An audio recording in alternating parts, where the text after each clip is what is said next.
Hi, I'm Tom Compton. Welcome back to Pursuing the Muse. This week I'm talking to Nick Dittmeier. Nick fronts a band called Nick Dittmeier and the Sawdusters, and he's been doing rock and roll for nearly a decade, and he's doing it right, hitting the road. He's like a troubadour. He's got the smart lyrics. He's got the feel, Americana, roots rock, done well. And he's bringing it around the country in Europe, and you got to catch him when he's in your area. So without further ado, here's my conversation with Nick Dittmeier.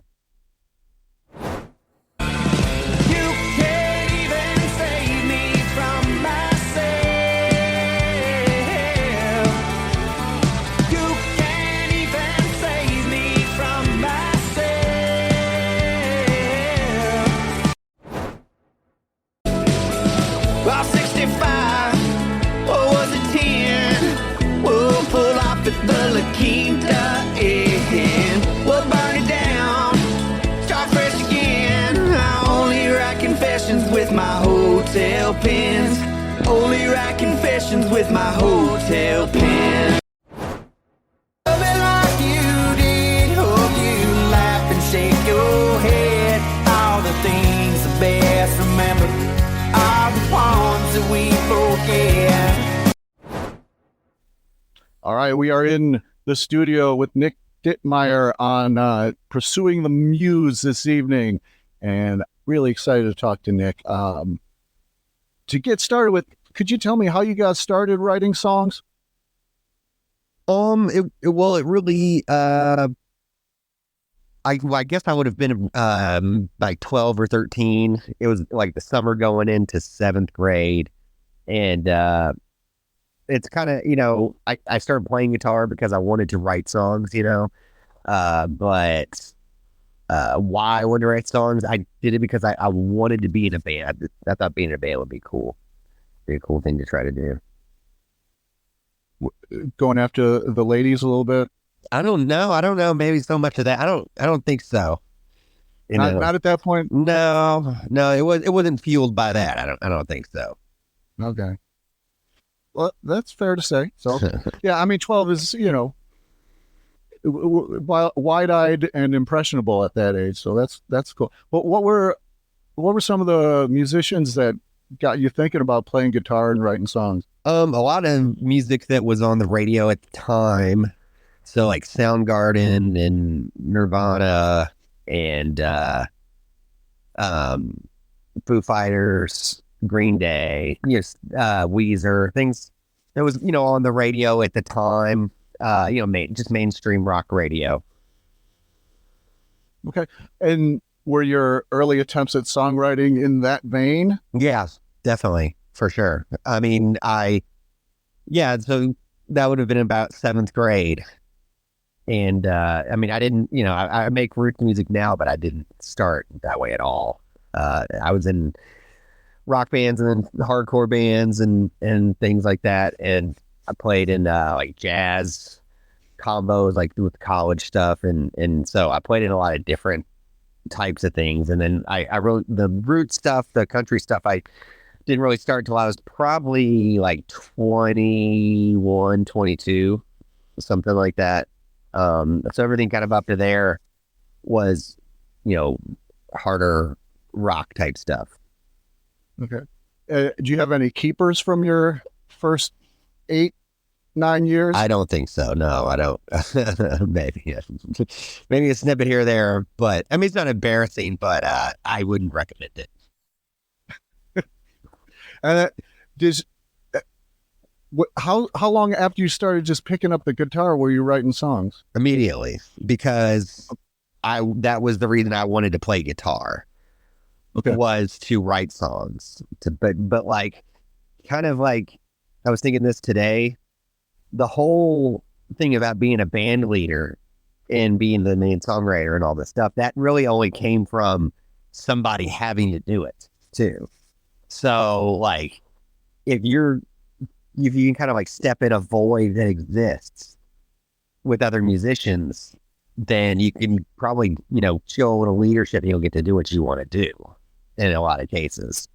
And then that leads you to being able to, have your name on, the band. or whatever. But yeah, probably just being the guy that had some songs more than anything. Being like, we could play this. And how soon did you start recording stuff? And because you got a catalog that goes back pretty far. Well, back then too, we had a lot of handy like tape recorders, like cassette recorders. So, and then you had like a two cassette deck. You could, and it had a mic input on it. You could actually like multi-track things as many times as you wanted to swap the cassette tapes back and forth. So because of that, and just having, like, we have some small tape recorders around just the house and stuff. So I guess very soon, like, just trying to record it and be like, okay, well, what does that sound like? Or what is, you have somebody come over and play guitar and you just roll tape on it and then you can listen back to it later to hear what it's like.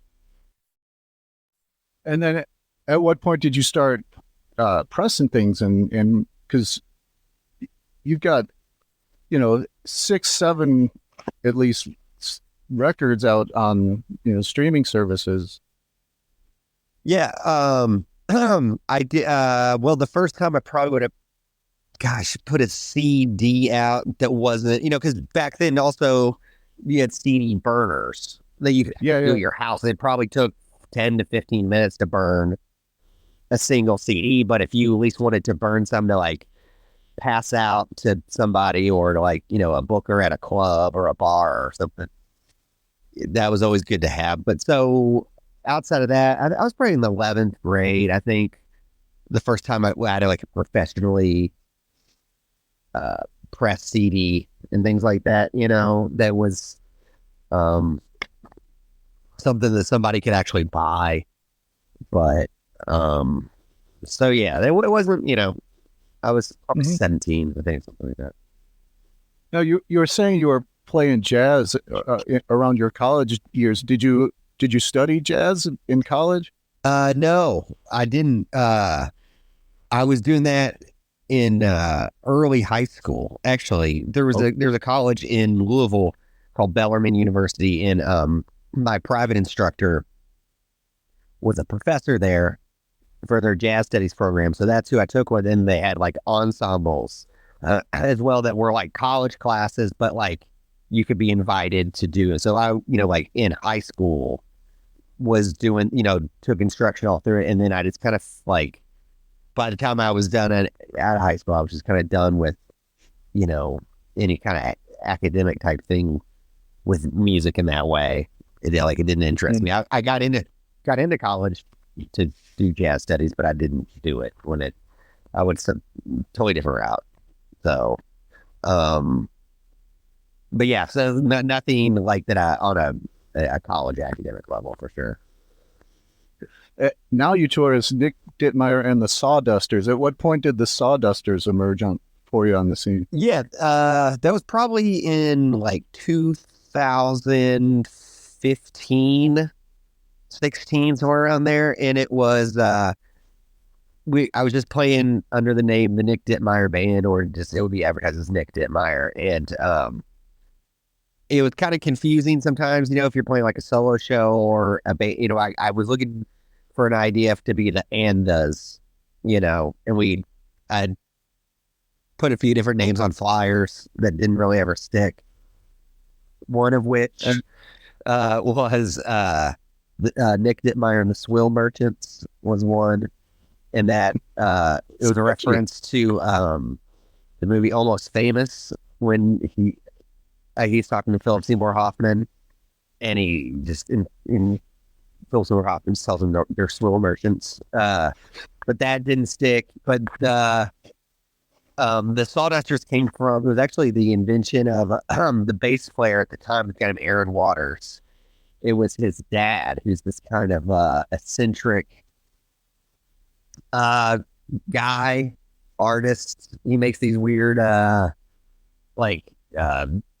sculptures out of like baby heads, like baby doll heads, and just all this wooden skeletons and all this weird stuff. And lovely. He would I guess he's just a really odd, creative guy, and he would like bank like band names that he would come up with and stuff like that, And one of them was the Sawdusters. And my friend Aaron told me when he was playing the band, he's like, "Yo, my dad said that we should call the band and the Sawdusters." And I was like, "Yeah, that's a pretty good name, and it kind of fits our vibe that we're working on here." But the thing was too, actually, the band practiced for years in my dad's wood shop. So I was like, okay, this like makes sense as like a good and the name. So yeah, it fits. That's where it came from. Very cool. So, as the Sawdusters, is there a record earlier than Midwest Heart, Southern Blues, or is that the first record as the Sawdusters? No, yeah, that's the first Sawdusters record. The first two, there's two, like one 4-song EP, one 6-song EP, just under my name. I think one came out in 13, one came out in 14, or something like that. And then Midwest Heart, Southern Blues came out at like January of 2016. After that, yeah, and that was the first one we kind of solidifying a lineup too. I was trying to always, kind of have it as a permanent lineup. Okay. Gotcha. Yeah. And that, do you sense an evolution of like at a high level your songwriting? Because Midwest Heart to me, although it says Southern Blues, it feels very country. I mean, just guitar playing and kind of an attitude, like a high energy country, almost like a rockabilly country at times. And then the next record, All Damn Day, went away from that direction. And I mean, I think it's very cool the way you're inventing yourself in your career arc. And then even this new record is almost more a little more sophistication and introspection. Although I should let you answer the question of how you see your career arc. I could just talk into a microphone. My assessment, but do you get a sense of an evolution of your collection of songs at least? Yeah, and that's a deliberate thing for sure. As far as our approach was to making the record like Midwest Heart, Southern Blues was, we banged it out in just a couple of days, where All Damn Day probably took 8 or 9 months off and on, like doing it. And then we did like with the Heavy Denim, we did that pretty fast. Like, and then we actually have 1 or 2 records where right now we're kind of sitting on, like it's going to get released in some way, but I don't know what it's going to do. But we made that record with, intent, the way, the speed of which we want to do in the studio, how much we want to think about overdubs and the writing and the pre-production process going into it. Doing pretty intensive pre-production on our own, and then going in to the studio and pretty much having it realized before you go in. I mean, Heavy Denim was a record definitely like that, where All Damn Day we didn't. I don't know if the drummer that we used a studio drummer on the record. I don't know if he ever really listened to the songs before we started even tracking, kind of thing. So, but with like Heavy Denim, we did a lot of rounds of demos and recording So yeah, there is an arc in some way. I don't know what it is, but there's definitely trying to be variation from album to album. Do you get a preference at this point? I like the way that we're doing it. As far as like me and the drummer Josh are doing a lot of advanced pre-production, going back and forth with different kinds of demos we make of the songs, and then going in and not wasting a lot of time in the studio. And that's the kind of the mindset I'm in right now. I mean, that can always change in some way, and that can go like I said before, it can go through ebbs and flows. Okay.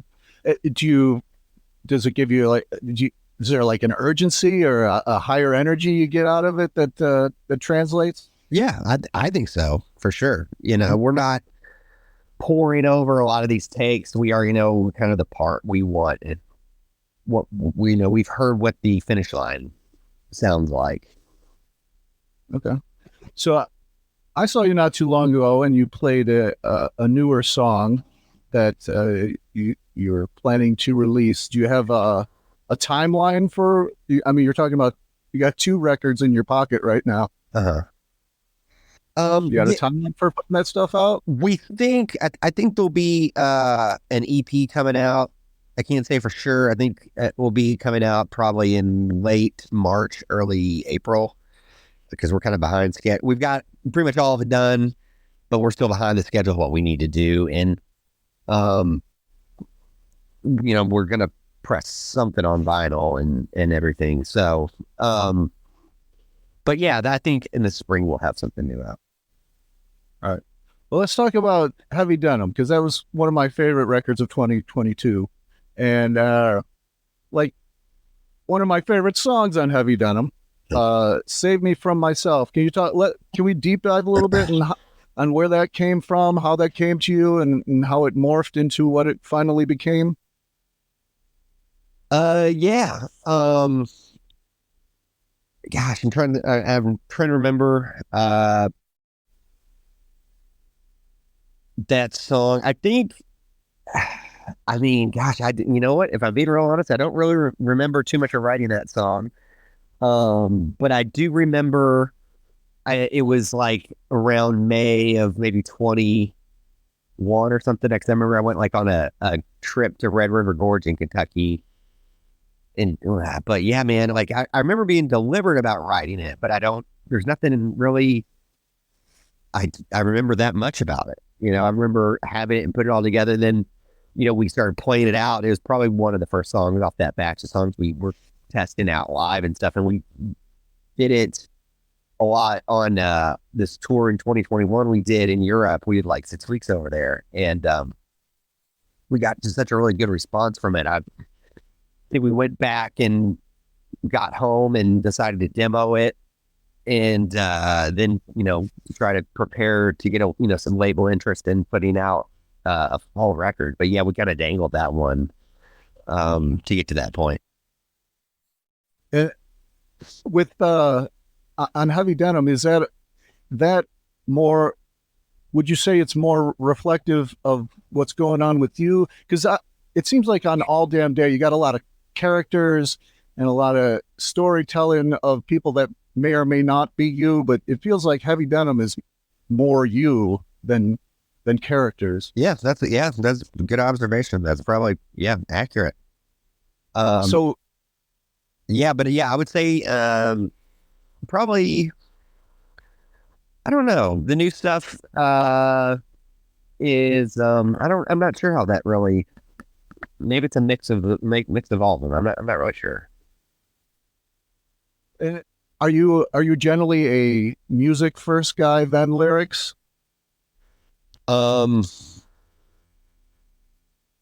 I mean, not necessarily. Well, not. I mean, more of like a melody kind of guy before a lyrics kind of person. Like so melody. Then the chords would fit into that, and as far as they're going to fit around the melody, and then the words kind of last. But I mean. But the hook and the melody being there and then kind of fill it in the lyric. Yeah, I'd say the lyrics last in a lot of ways. But I also was reading this week about the producer Max Martin, who did like stuff like Katy Perry and Britney Spears and stuff like that. And his writing would always be in like sounds were more important than lyrics. Like the lyrics were one of the least important parts of Going for a vibe of a lot of the songs. But I mean that's genre. That's not like genre specific or anything, Yeah, and it seems like lyrics are important to you, and that's the thing that draws me to a songwriter, is that it's more than just a dance beat. I can hum it and tap my foot. So it seems like you're in it for the story, and which is great because it rewards the listener and it encourages repeat listening. Yeah, and I mean, and maybe you could do something where it's a story, but it's more a minimalist kind of thing too. You know, like I'm interested in the idea of doing things on a more minimalist level lyrically if I can get away with it. Hmm. Is that so that more people can relate to it, or is it just makes it more interesting? I think it's it kind of makes you focus on choosing your words and making all the words count. Yeah, because that it kind of reminds me of like David Byrne. Like sometimes it's hard to tell what the heck he's singing about on, buildings and food or anything. Right. Yeah. And he's deliberately choosing that to invite the listener to make their own interpretation. Yeah. Is that something you're going after? Yeah, I think so in a way, for sure. Okay. So on Heavy Denim, it feels like there's kind of a flow. Did you have an intention in mind with like the energy level of how the record plays out? Yeah, for sure. I mean, I wanted it to be an aggressive record for sure. And to have big hooks on it. And I tried to make every song as good as I could on it. And I weeded through, I felt like a lot of songs and a lot of demos to get to that point. Okay. It seems to like, it starts out with this intensity, and then it kind of eases off, and then it comes back in, and kudos to you for getting La Quinta into a song rhyme. That's a fun song.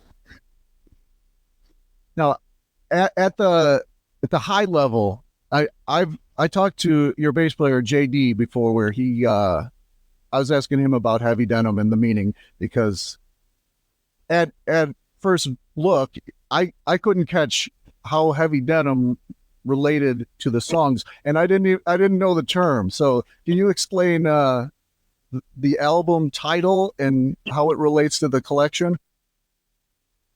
Yeah, it's kind of a reference to trying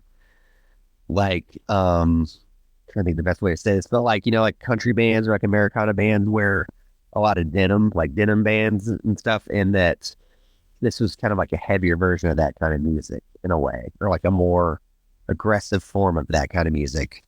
And I mean, yeah, it's not supposed to be anything like really like a heavy meaning or anything like that, but it's not the key to understanding. No, not at all. It's not supposed to be super serious. It's kind of like a physical graffiti. Right. Yes. What does it mean? It doesn't have. Yes. Okay. Now, the impression I got from JD was that it's kind of thumbing a nose at Nashville and kind of a opposing attitude. Is that in there? I mean, I didn't have Nashville in mind when I was doing any part of that. Maybe that's his take. Yeah, maybe. I'll have to ask him about that. It's that vagueness that leaves it open for people to interpret. Yeah. Well, and then it's interesting how you were talking about you spent so much more time on All Damn Day. And I have to say that Love Me Like You Did is not just one of my favorite songs. It's like one of my favorite songs of like the last 10 years. Oh, wow. It's just a brilliant song. So and it's got some great references. How did you work that one out? Because I feel the message of what you're going for, and it's a work of art the way it delivers it. I think I wrote that song when I was teaching guitar lessons, and I had my own teaching room there, and it was good to have that room because I could get there early or stay later, or if I had like a break in my schedule, have get some stuff done. And so I used that space to write a lot of songs. But I ended up I probably wrote like 3 times the amount that I needed before that, and then kind of whittled that down into the stanzas that I liked best and thought that were gonna put the story together the best. But it was definitely one of those where I wrote a lot more than I needed to for it, so I could be kind of choosy to get the the best verses. Gotcha. So you could do an expanded edition with other shout outs to mentors. Yeah, I guess so. The deep cut, Yeah. the director's cut version. Cool. So how do you see today's current music scene? Because there's like Taylor Swift selling billions of dollars worth of everything, and then there's like everybody else. And how do you fit into what is today's music world? I don't know. I have no idea. But I try not to think about those kind of things, and basically we're focused on being able to write songs, record songs, and go out and play those songs for people outside of our town. And so I guess the only thing I really look at is like, what is our availability to be able to do that? What resources do we have at our disposal to pull that off? And as an independent at this point, there are a lot of drawbacks. The collapse of labels, especially major labels, that's like hurt bands. But also we can do a lot of stuff our own and have that green light where we don't need to like wait around for anybody to write music and record music. Mm-hmm.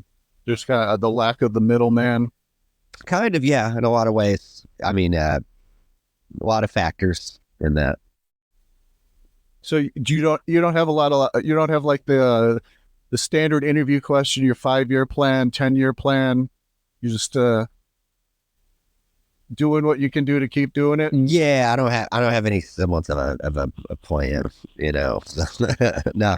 But where do you see yourself? Right, I don't know how to answer that question. I never would have known how to answer that question, because what if I did have a plan and then fucking COVID happens or whatever, but like right. That would have shattered the whole plan. So it would have I don't really think I try not to think of things in terms.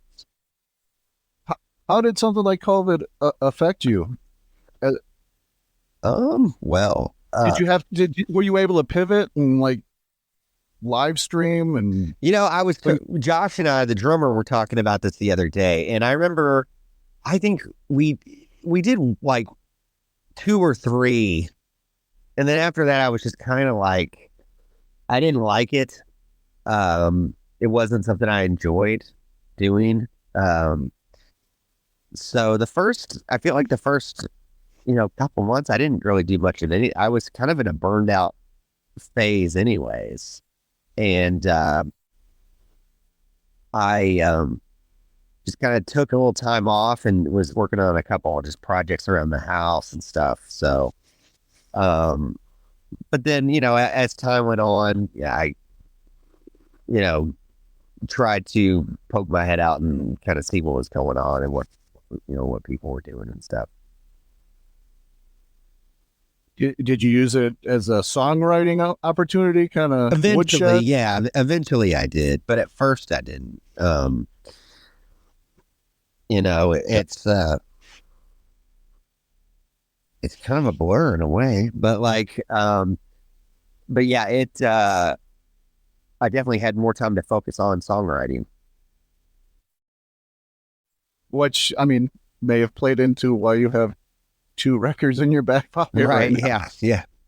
Yeah. If I had more time I could generate more songs. It's just, we've spent the last 2-3 years just doing a dumb amount of touring. And, so I could be generating more if I had more time, for sure. Are you always writing songs, or does it ebb and flow for you? Try to always be, yeah, for sure. Do you use like a voice recorder on your phone to capture ideas? Yeah, I use my phone. I mean, I use GarageBand too on my computer and stuff to do. But I mean, I try not to over demo things. Like once I've kind of got things where I want it to be, I'll try not to overthink it or try to refine it too much. As long as we have like in our heads what the direction we're going with the song. Now, in between like GarageBand and a voice recorder app on your phone, how many ideas do you think you presently have floating around That have not been released or have not been recorded? that haven't worked their way into a song yet? Gosh. I've been pretty good about finishing stuff lately. I mean, I don't know, maybe like 25 or so, something like 20, of fragments or whatever that are, that don't have a home, individual ones. And then, like a backlog of finished songs, like you're, sitting on that maybe it hasn't even worked on. Right. Well, that's good. I mean, you're working stuff. I interviewed somebody who had 2,700. Oh, wow. Okay. Like ideas, riffs, little nuggets of, that haven't become anything yet. Oh, wow. They should harvest those nugs. Yeah. Planting seeds. Yeah. When do song ideas come to you most easily? Like when are you most inspired? Like in the shower, driving in the car? Probably maybe driving alone, also hiking or like walking in nature sometimes they can come. Maybe sometimes when you're not thinking about anything at all either. It's a good time for it. Mm-hmm. Yeah. And that's when you need that phone. Yeah, right. So what's coming up? What does 24 have coming up? You're talking about an EP March, April. You hitting the road some more? Yeah, we're gonna lay low a little bit through January and February, and then March comes around and we're gonna do a Upper Midwest tour.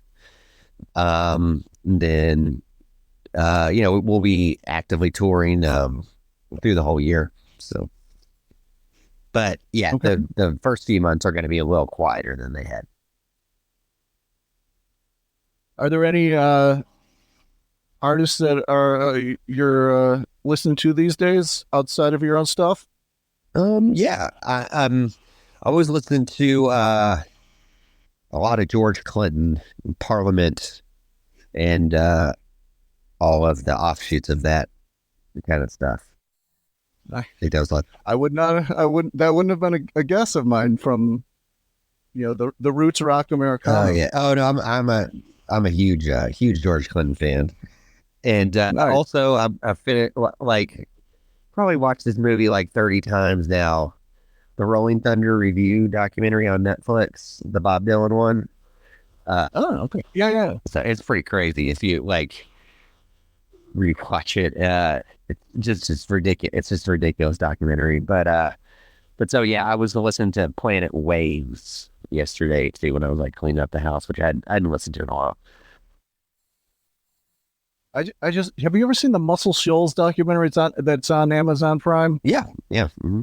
Oh man, I recently just saw that one. Yeah, and it was like, that's a good one. I got to get down there for a visit or just drink the water or something. It's kind of a weird place. I went there one afternoon, and we had like time to kill because it's like I think we were supposed to be in Huntsville or something. It was like 90 minutes from Huntsville, and it's a real little like nothing town. It's like a real there's not much there. Like we kind of, I don't know if they've changed things around or anything as far as, but we pulled up on the gravel at the Muscle Shoals sound building and stuff. But yeah, it's really out of middle of nowhere, out of the way, like tiny town. Did you get to do a tour? No, it was a Sunday, and Okay. we had to be back to where we were going, so there wasn't anybody there. But I think they do. I think they do tours there.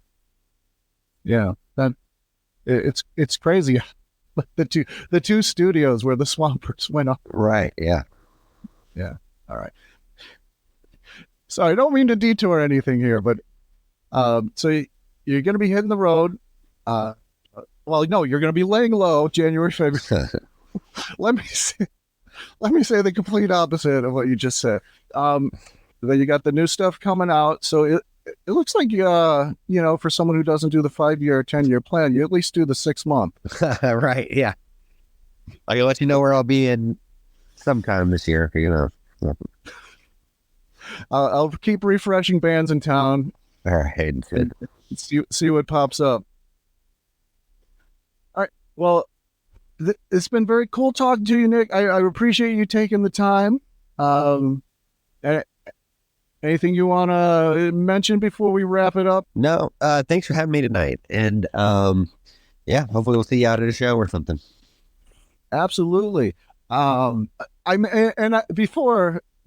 Before we end, I would be remiss to say how thoroughly impressed I am by your talent, your skill, because you're the triple threat. You got the authentic voice. You're a killer guitar player, and you're very tasteful because you don't flash it as much on the records, but live you'll stretch out with some of your covers, and it becomes readily apparent that you're a virtuoso. Well, thanks, man. So you got the songwriting. So I mean, God bless you for keeping rock alive, man. Because it's not easy for anyone who isn't Taylor Swift. Right. Well, thanks, man. Thanks for having me today. All right, take care, Nick. Thank you for coming on the podcast.